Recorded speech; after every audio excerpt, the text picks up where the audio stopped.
Assalamualaikum warahmatullahi wabarakatuh. Perkenalkan, nama saya Diga Afelia, NIM 19059148, di mana pada pertemuan kali ini saya akan membacakan materi tentang biosfer dan makhluk hidup.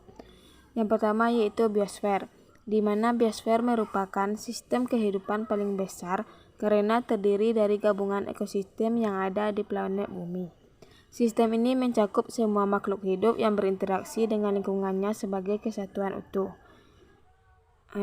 Selanjutnya itu atmosfer, merupakan lapisan udara yang menyelimuti bumi secara menyeluruh dengan ketebalan lebih dari 650 km.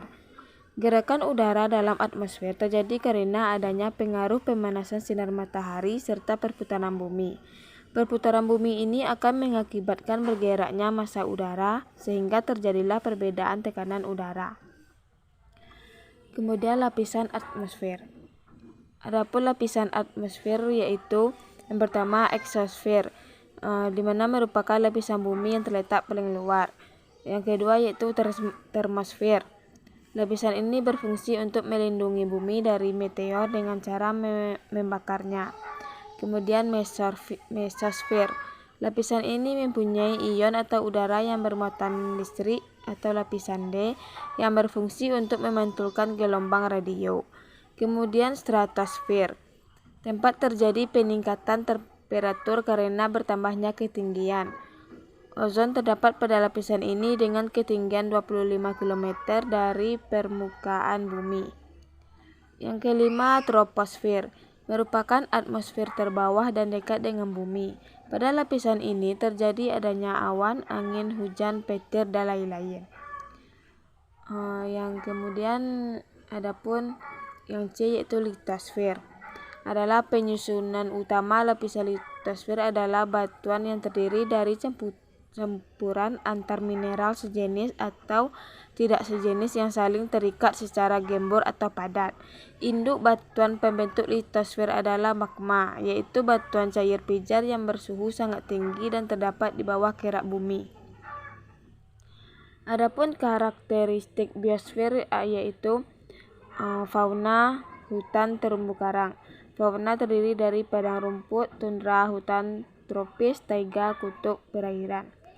Hutan ada yang terdiri dari hutan hujan, hutan musim, hutan iklim sedang, hutan gugur, hutan taiga, dan sabana. Adapun fauna yaitu yang pertama padang rumput, di mana merupakan habitat bagi banyak fauna seperti binatang herbivora, padang area rumput, makhluk hidup, dan berupa rumput-rumputan. Yang B, gurun, berupa suatu wilayah dengan suhu yang sangat panas dengan kandungan air yang sedikit. Ekstrimnya suhu di gurun membuat tempat ini hanya ditempati oleh beberapa jenis fauna terdiri seperti ular, gurun, dan unta. Yang C yaitu tundra, merupakan wilayah yang diselimuti oleh daratan salju. Umumnya wilayahnya terletak dekat dengan kutub utara yang dilapisi es abadi. Fauna yang tinggal di kawasan tundra biasanya memiliki bulu yang tebal dan berdarah hangat. Yang D, hutan tropis, merupakan tempat yang sangat cocok dan bersahabat. Pada daerah tropis, curah hujan yang dimiliki sangat tinggi dan sinar matahari yang bersinar sepanjang tahun. Yang E yaitu taiga, merupakan habitat yang cocok untuk berbagai jenis burung yang melakukan migrasi. Proses migrasi dilakukan apabila di daerah asalnya mengalami perubahan musim seperti musim gugur. Yang F, kutub, adalah tempat yang sangat ekstrim untuk ditempati oleh fauna. Di daerah ini hanya terdapat beberapa fauna yang memiliki sistem pertahanan khusus seperti bulu yang tebal dan darah yang hangat.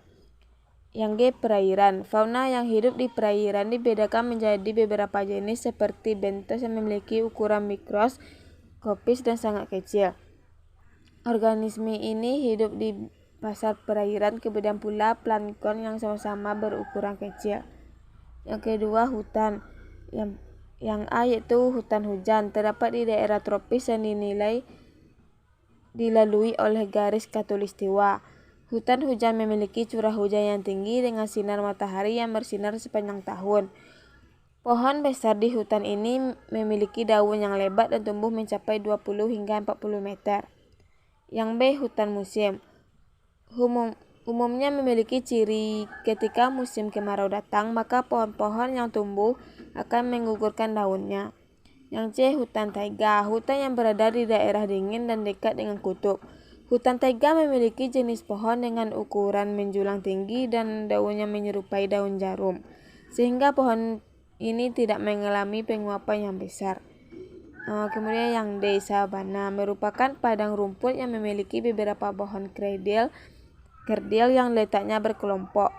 Pohon ini wilayah sabana tumbuh tersebar pada lokasi yang memiliki cadangan air yang banyak. Kemudian yang ketiga yaitu terumbu karang, di mana merupakan salah satu makhluk hidup yang hidup di laut.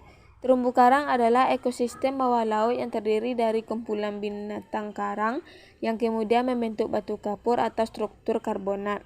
Indonesia memiliki perairan laut dengan terumbu karang terbesar dan terlengkap di dunia. Sekian materi dari saya. Assalamualaikum warahmatullahi wabarakatuh.